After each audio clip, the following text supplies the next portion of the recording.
All right, gracias Iván y Mickey y nuestro querido Angelito ahí en los tambores o lo que sea. Bueno, gracias a todos por estar aquí, los que están aquí físicamente, gracias por estar aquí, los que están ahí por internet, sea por aquí en Canton, Woodstock, Lawrenceville, Duluth, Suwanee, Hong Kong o donde sea, bienvenidos a todos los que estamos.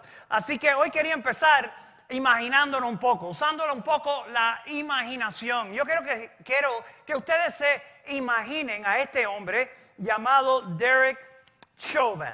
Y este hombre, con 18 denuncias en su contra, denuncias oficiales en su archivo como policía de 19 años, 2 cartas de reprensión y ahora acusado de asesinato.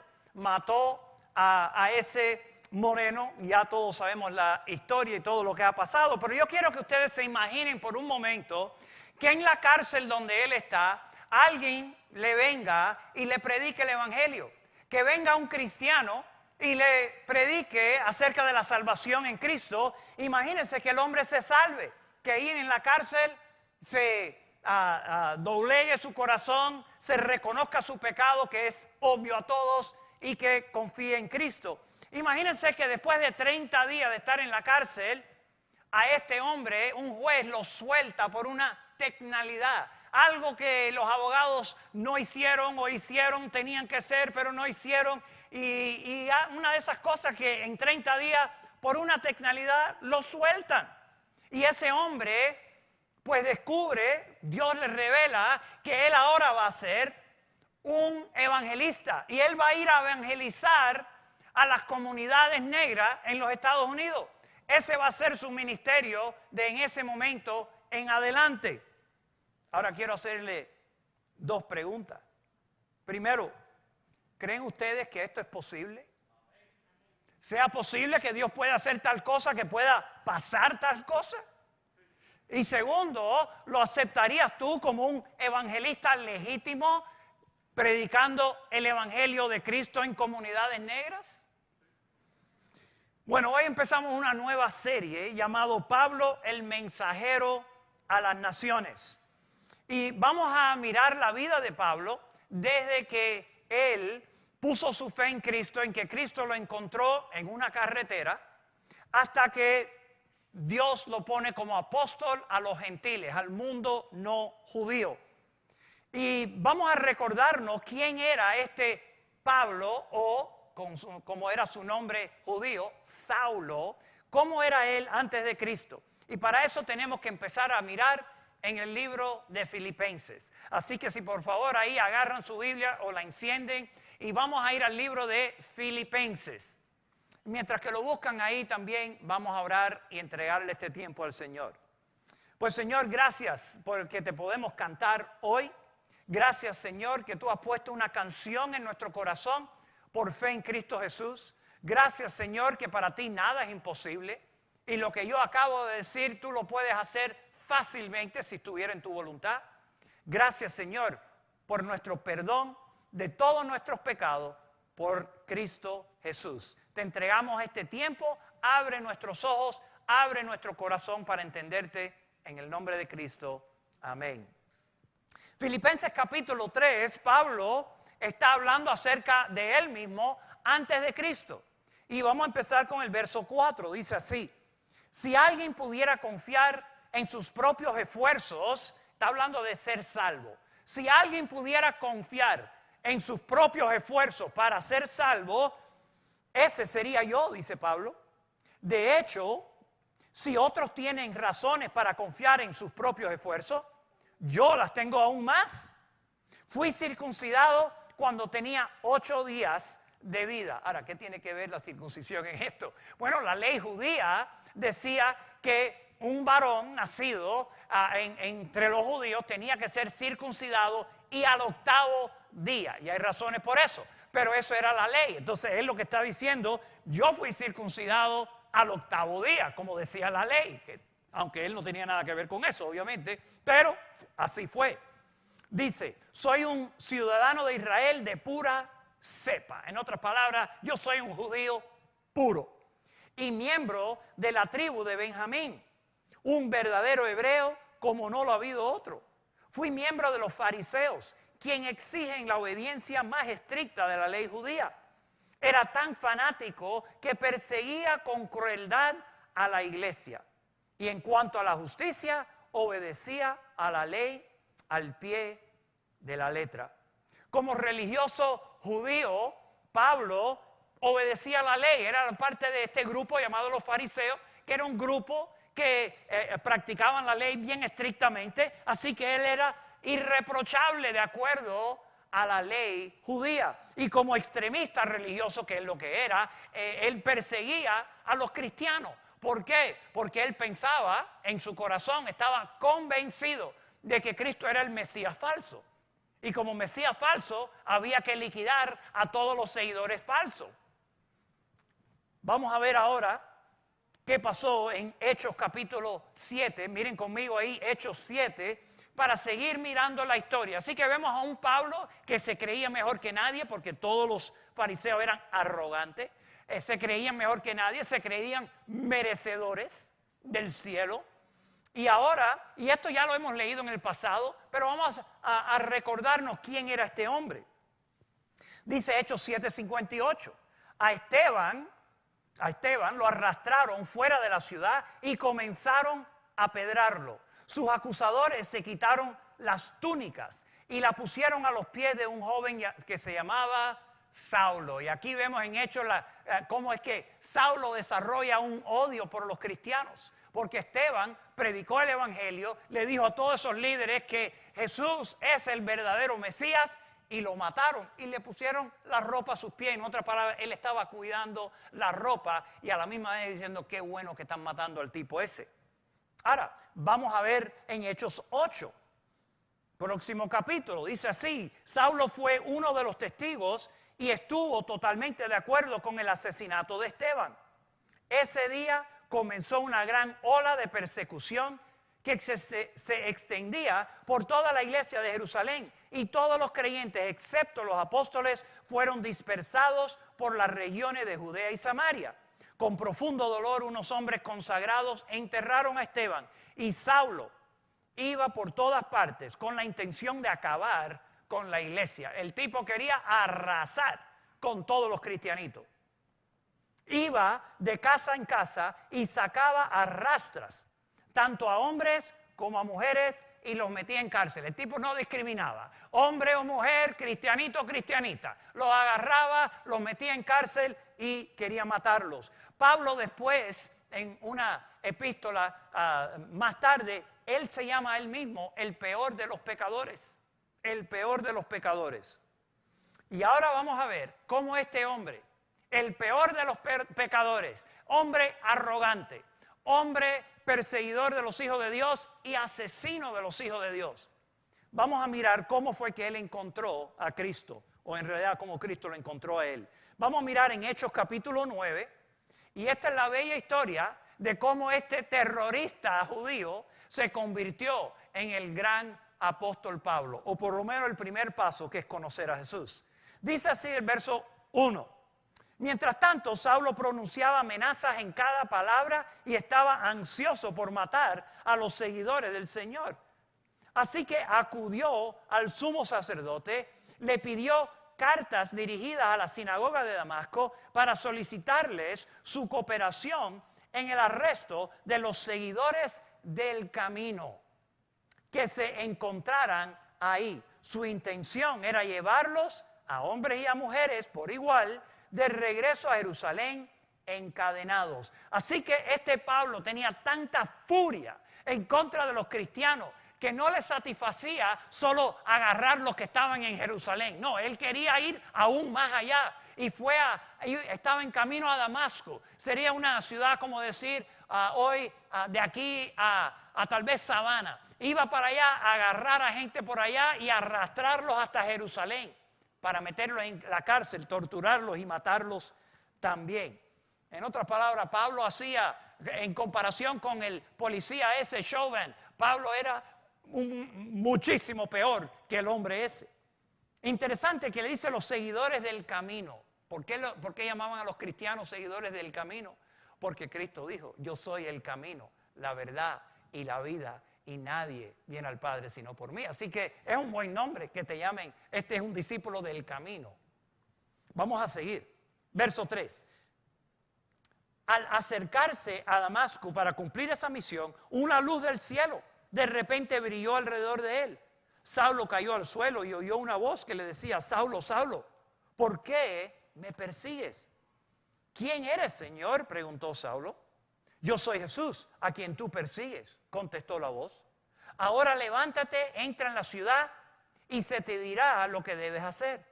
Los hombres que estaban con Saulo se quedaron mudos porque oían el sonido de una voz, pero no veían a nadie. Saulo se levantó del suelo, pero cuando abrió los ojos estaba ciego.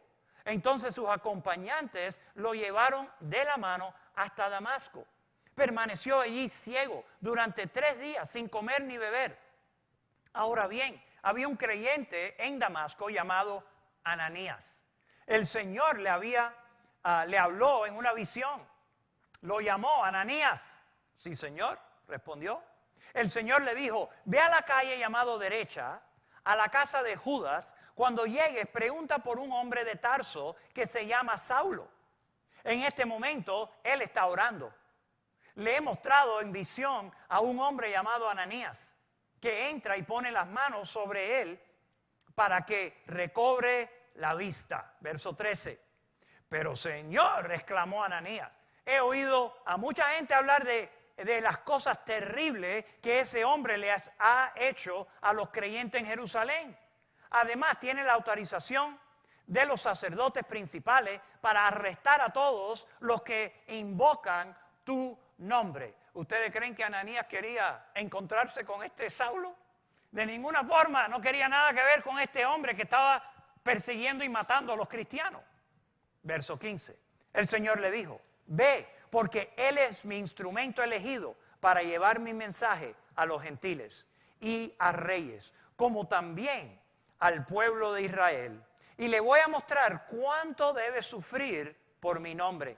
Así que Ananías fue y encontró a Saulo, puso sus manos sobre él y le dijo: hermano Saulo, el Señor Jesús, quien se te apareció en el camino, me ha enviado para que recobres la vista y seas lleno del Espíritu Santo.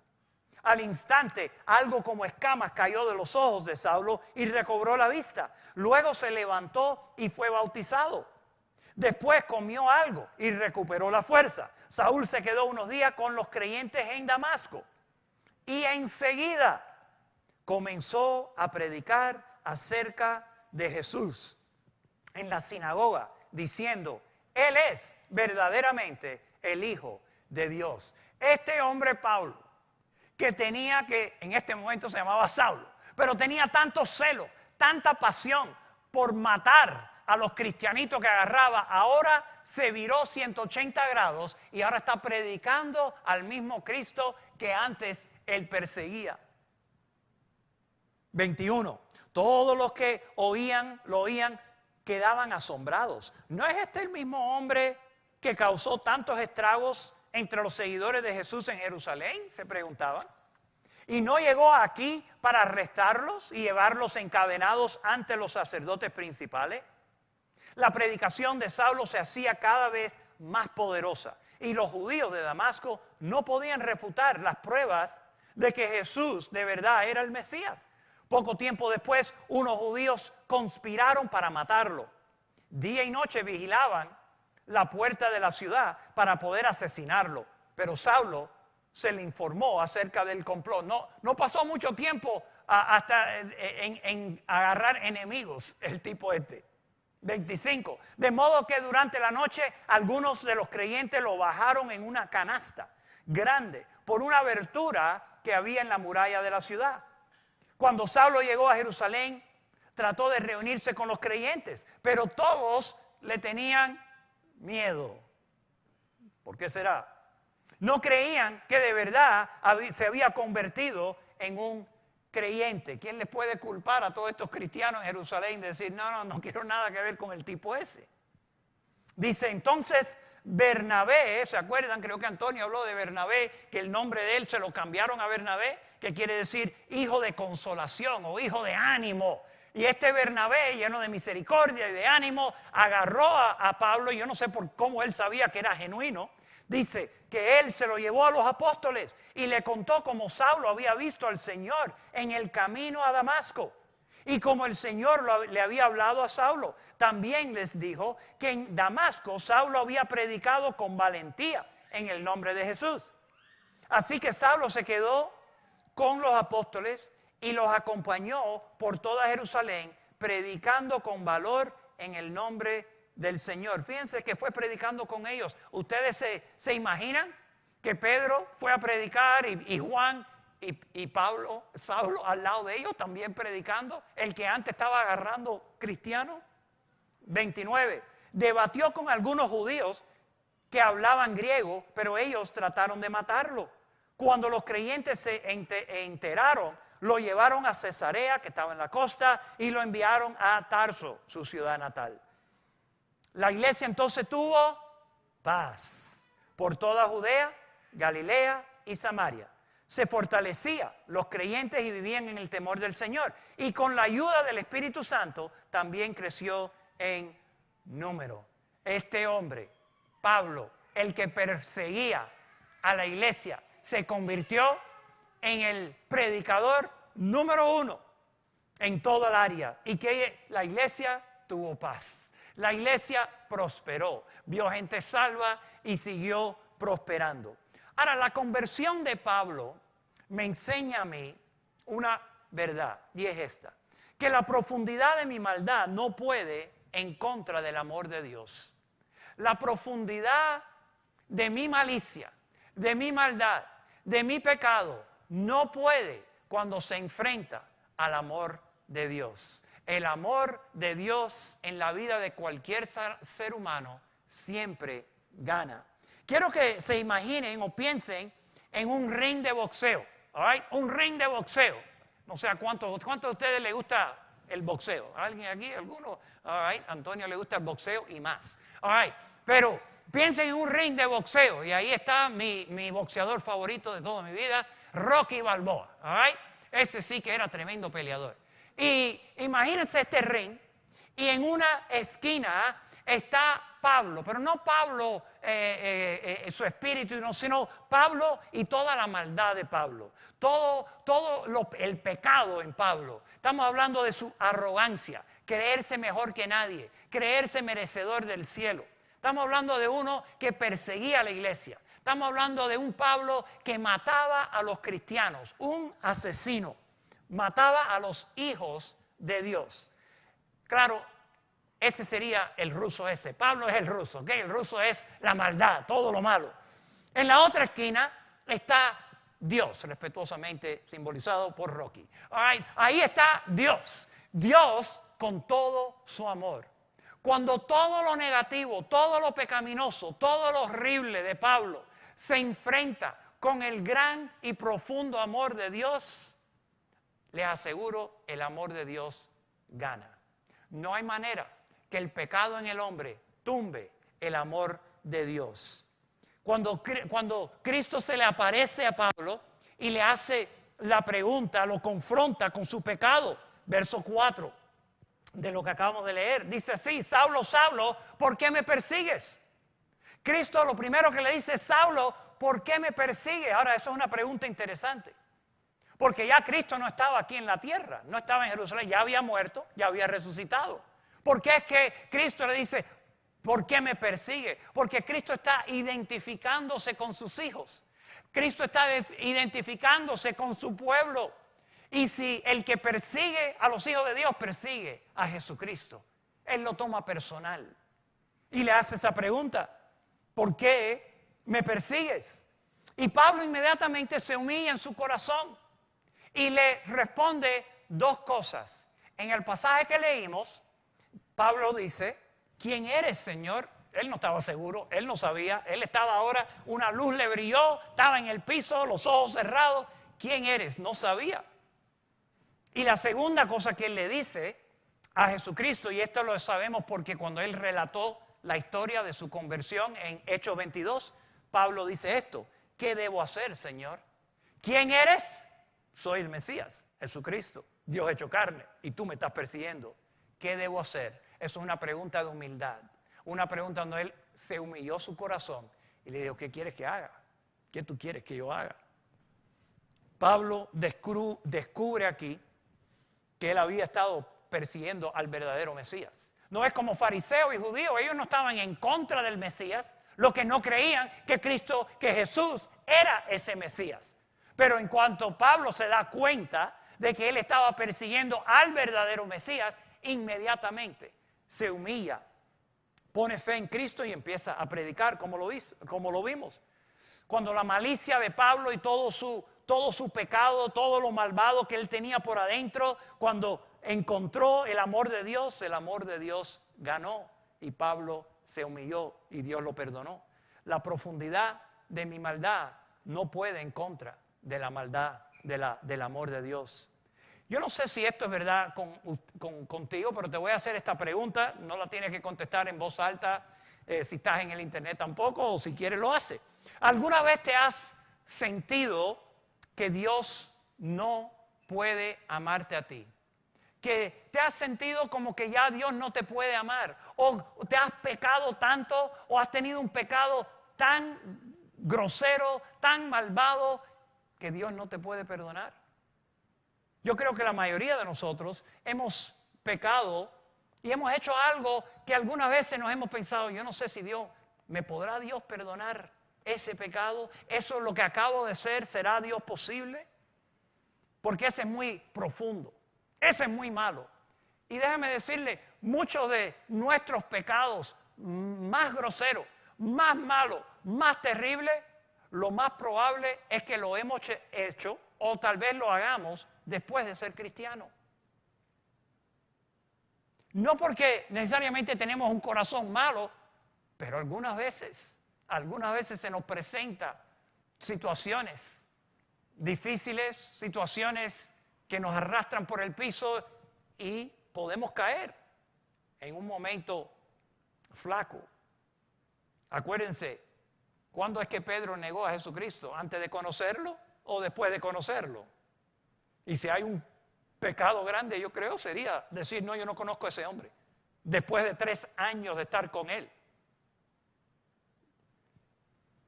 Si hay alguien que podía, yo creo, decir, Dios no me puede perdonar, yo creo que es Pablo. En cuanto él descubre que Cristo era el Mesías verdadero y que él había estado matando a los hijos de Dios, yo creo que él pudo haber sentido que, wow, yo no sé si puedo ser perdonado.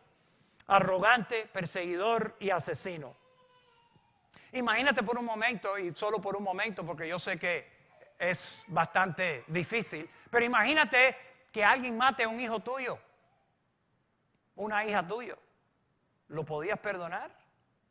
Tal vez fríamente pudiéramos decir, bueno, sí, porque hay que perdonarlo porque la Biblia lo dice.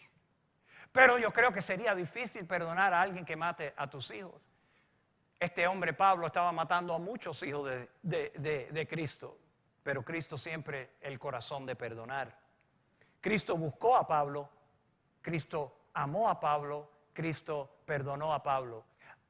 Alguien ha dicho esto, el perseguidor de la iglesia por odio fue perseguido por el jefe de la iglesia por amor. Pablo odiaba a los hijos de Dios, pero el Padre nuestro amaba a Saulo y lo buscó y lo persiguió y lo tumbó en una carretera cuando él iba en camino a hacer lo malo, a hacer cosas más terribles, pero Dios lo amó. Una de las verdaderas o verdades más difíciles algunas veces para nosotros agarrar y adueñarnos es la profundidad inconcebible del amor de Dios. Algunas veces nos cuesta de verdad creer en el amor de Dios, especialmente cuando hemos pecado en contra de Dios, especialmente cuando hemos metido la pata pero bien metida. Y algunas veces hasta miramos nuestra vida antes de Cristo y todavía algunas veces nos queda un pensamiento, ¿será posible que Dios me pudo perdonar eso? ¿Cómo es que Dios va a perdonar a un hombre? Y el problema es algunas veces lo pensamos de nosotros, si yo hago eso Dios no me perdona, o cómo es que Dios me va a perdonar lo que hice. ¿Cómo Dios va a perdonarme? Ahora como cristiano metí la pata así, ¿cómo es que Dios me va a perdonar? Y el problema es que nosotros agarramos esa actitud y esa mentalidad y se la imponemos a Dios. Pensamos que Dios piensa de la misma manera. Que Dios nos mira y nos dice, oye, ahora sí que metiste la pata. No, yo no sé si te puedo perdonar eso. Porque esos son nuestros pensamientos, no son los de Dios. Y no solo, es interesante, porque no solo es que Dios perdonó a Pablo, sino que Dios decidió hacerlo parte de su equipo de liderazgo globalmente y ponerlo como un apóstol al mundo gentil. ¿Cómo es que Dios lo agarró, lo perdonó y después le dio tremenda posición que pudiéramos decir que tal vez Pablo ha sido el apóstol más importante en la historia del cristianismo? ¿Y cómo es que Dios no simplemente lo perdonó para decirle, hey, deja de matar a mis hijos, te voy a perdonar, pero ahora te vas a sentar en esa esquina y vas a pensar en las cosas que tú hiciste? Cállate la boca ahí. Porque muchas veces eso es como nosotros actuamos. Ok, te voy a perdonar, pero no me molestes más. Ok, yo te perdono, pero ve a tu cuarto. Hasta mañana, no te quiero ver la cara. Porque así somos nosotros, que creemos que el simple mero de perdonar, ok, pero eso todavía te voy a aguantar algo. Pero Pablo experimentó algo increíble de parte de Dios. Pablo experimentó la profundidad del amor de Dios, descrito en el libro de Isaías. Vayan conmigo a Isaías 55. Profeta, Viejo Testamento, ¿ok? Isaías, un poquito después de los Salmos están a mitad de la Biblia. Vayan a Isaías 55. Porque aquí Dios describe su gran amor por cada uno de nosotros. Y aquí es donde vamos a entender cómo es que alguien como Pablo puede recibir no solo perdón, sino tremendo propósito en su vida. Isaías 55:6 dice así: busquen al Señor mientras puedan encontrarlo, llámenlo ahora mientras está cerca, que los malvados cambien sus caminos y alejen de sí hasta el más mínimo pensamiento de hacer el mal. Que se vuelvan al Señor, en otras palabras, poner fe en el Señor, dirigirnos al Señor, que se vuelvan al Señor para que les tenga, ¿qué? Misericordia. Si vienen al Señor, Él tendrá misericordia. Sí, vuélvanse a nuestro Dios, porque Él perdonará con generosidad. Él perdonará con generosidad. Y es difícil creer que Dios nos perdona, y no solo nos perdona, sino con generosidad. ¿Qué quiere decir eso? Que cuando alguien viene a Cristo y alguien le pide el perdón de pecados, la salvación, que Dios no solo perdona y dice, ok, te perdono, pero wow, oye, no lo hagas más, sino que Dios perdona con generosidad. ¿Qué quiere decir con plenitud? La gracia, la misericordia de Dios viene al 100%. Cuando Dios nos perdona, tiene una sonrisa en su cara. No nos está perdonando así, refunfuñando, ok, te perdono. No, lo hace con gusto, lo hace con alegría. Porque el amor de Dios perdona con generosidad, con liberalidad. Y nos cuesta creer eso. Porque nos cuesta a nosotros mismos algunas veces perdonarnos a nosotros mismos o perdonar a otra persona. Ahora, miren lo que viene ahora, versos 8 y 9. Mis pensamientos no se parecen en nada a sus pensamientos, dice el Señor. Y mis caminos están muy por encima de los que pudieran imaginarse. Pues así como los cielos están más altos que la tierra, así mis caminos están más altos que sus caminos y mis pensamientos más altos que sus pensamientos. Ahora, nosotros muchas veces usamos el verso 8 y 9, mis caminos no son tus caminos. Mencionamos eso cuando hay algún misterio. Algo pasa, no lo entendemos. Bueno, los caminos de Dios son más altos que los nuestros. Bueno, los pensamientos de Dios son más altos que los nuestros. Y es como para tapar un misterio que no conocemos. Pero fíjense el contexto en que Dios pone el verso 8 y 9. Y el contexto es su amor. Lo que Dios está diciendo que ustedes no se pueden imaginar, que nosotros no nos podemos imaginar, es la profundidad de su amor. Que no podemos imaginarnos la profundidad, la liberalidad del amor de Dios que perdona con una sonrisa en la boca. Mis pensamientos, dice Dios, no son los tuyos. Ustedes no pueden entender eso. Ese es el contexto en que los pensamientos y los caminos de Dios son más altos que los nuestros. El amor de Dios es más alto de lo que nosotros pudiéramos entender.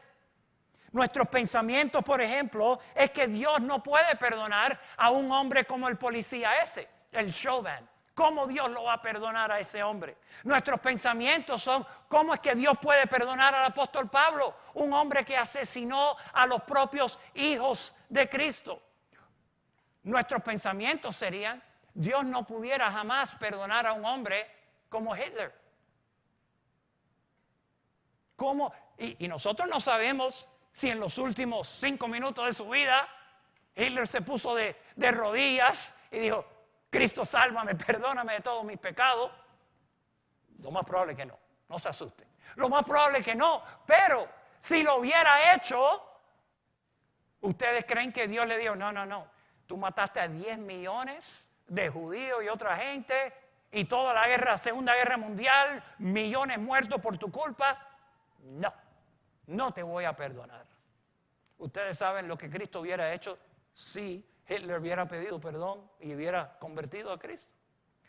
Le hubiera dado perdón con generosidad. Porque una criatura de él vino a los pies de Cristo y Cristo con una sonrisa en la boca lo hubiera perdonado. Cristo no murió por los pecadores que han pecado un poquitico. Cristo murió por todo pecador. No importa la profundidad de su pecado. El pensamiento de Dios es: ven a mí y te daré misericordia. Ven a mí y te daré misericordia. Ven a mí, ven a Cristo y Él perdonará con generosidad. No con renuencia, no refunfuñando, pero con gusto, con liberalidad, con una sonrisa en la boca. Él perdona. Esto es como una chequera sin fondo. Sin fondos ilimitados. Que alguien te diga, ay, ¿cuánto tú debes en tu casa? ¿Cuánto debes por el carro ese? ¿Cuánto es tu gasto para el resto de tu vida? Y te diga, agarra el cheque, haz la figura que tú quieras. Lo que tú necesites, ahí está. Y no es que Dios quiere que pequemos, pero su gloria está en cuando el pecador dice, Cristo, sálvame y límpiame y gracias por tu perdón. Ahí es donde viene la gloria de Dios, cuando Él demuestra su amor al pecador más vil, como a Pablo. Dios dice otra vez, verso 9, hay que entender esto, pues así como los cielos están más altos que la tierra, así mis caminos y mis pensamientos acerca ¿de qué? El contexto del amor de Él, de los caminos amorosos de Él. Mis caminos están más altos que sus caminos y mis pensamientos más altos que sus pensamientos. ¿Cuál es la diferencia? A nosotros nos cuesta creer que Dios va a perdonar a los más viles y algunas veces nos cuesta creer que Dios me puede de verdad perdonar a mí. Y Dios dice, porque tus pensamientos no son los míos. El amor de Dios es profundo, ilimitado y para nosotros inconcebible. La realidad es que la profundidad de mi maldad y la profundidad de tu maldad no pueden contra el amor de Dios. Jamás va a poder ganarle al amor de Dios. Léanse esta noche el Salmo 55 completamente, para que sigan bendiciéndose con la palabra de Dios acerca del amor de Dios. Pablo descubrió este amor inconcebible de Dios y no solo es que Dios lo perdonó, es que Dios le dio un gran propósito. En el esquema, en el reino de Dios, Dios le dio un gran propósito. Quiero que le terminemos con unos versos en Primera de Timoteo. Regresen ahí al Nuevo Testamento, Primera de Timoteo. Y esto es una carta en general, pero una carta que Pablo le hizo a su discípulo Timoteo. Timoteo era más joven que Pablo. Pablo le estaba enseñando cómo ser un apóstol, discipulándolo y enseñándole. Y él le escribe esto a Timoteo, 1 Timoteo 1, 15 y 16, y dice así: la siguiente declaración es digna de confianza y todos deberían aceptarla. Cristo Jesús vino al mundo para salvar a los pecadores, de los cuales yo soy el peor de todos. Pablo se consideraba en su día el oficial Chauvin de su día, el Hitler de su día. Él se consideraba la escoria de su día, el peor de lo peor. Yo soy el peor de todos, 16. Pero Dios tuvo, ahí está la palabrita otra vez, misericordia. Dios tuvo misericordia de mí para que Cristo Jesús me usara como principal ejemplo de su gran paciencia, aún con los peores pecadores. De esa manera, otros se darán cuenta de que también pueden creer en Él y recibir la vida eterna. En otras palabras, si Dios en su misericordia pudo perdonar al peor, entonces cualquier otra persona dice, bueno, yo era mejor que ese, yo era mejor que Pablo, así que para mí también hay salvación. Obviamente no hay que comparar quién es más pecador y a quién Dios salva a todo el mundo. Pero Dios le dio un propósito específico a Pablo.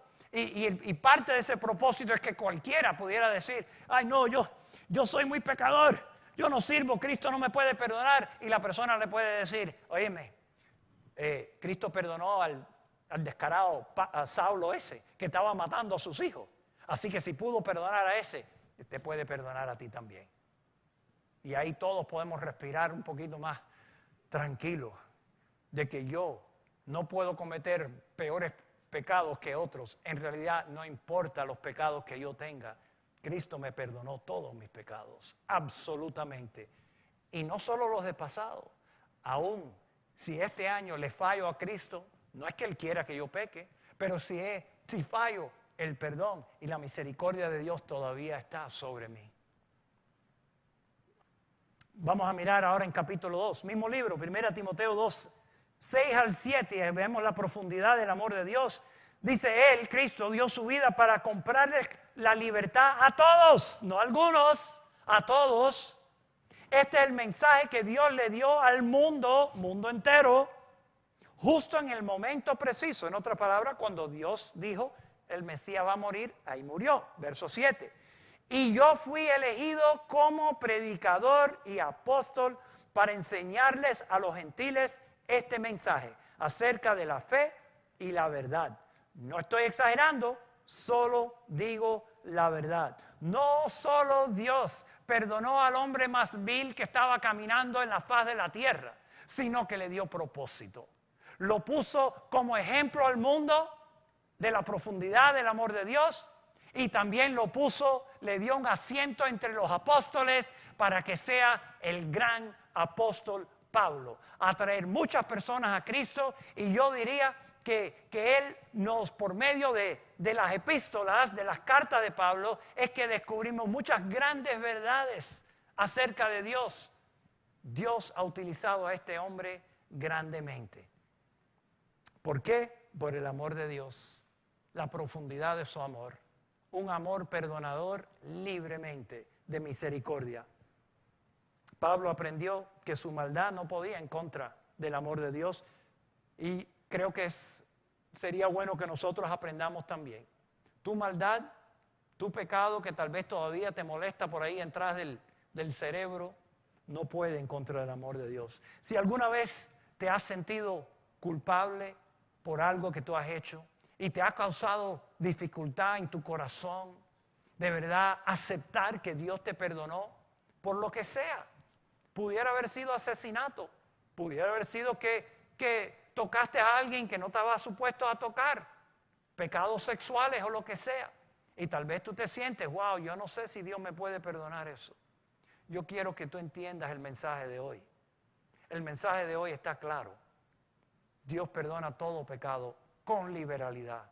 Él no está cruzado de manos diciendo, a ti, aunque vengas a mí, sorry, fuera. Dios está esperando con manos abiertas. Su gran amor es un amor libre, grande, profundo, perdonador con liberalidad. Y quiero que, ojalá que hoy tú puedas hablar con Dios y decirle, yo acepto que tú me has perdonado. Gracias. ¿Qué más vamos a hacer? De simplemente decir gracias, gracias. Y si nunca has puesto tu fe en Cristo como tu Salvador, como tu Dios, que Él te ha perdonado, hoy es un buen día de venir a los pies de Cristo. Tal vez, si yo conozco personas que no vienen a Cristo porque se creen demasiados pecadores, que no pueden aceptar que Dios lo ha perdonado. Ojalá que hoy les presenté suficiente evidencia para decirte que tú puedes ser perdonado también, que cada uno de nosotros puede recibir el perdón de Dios.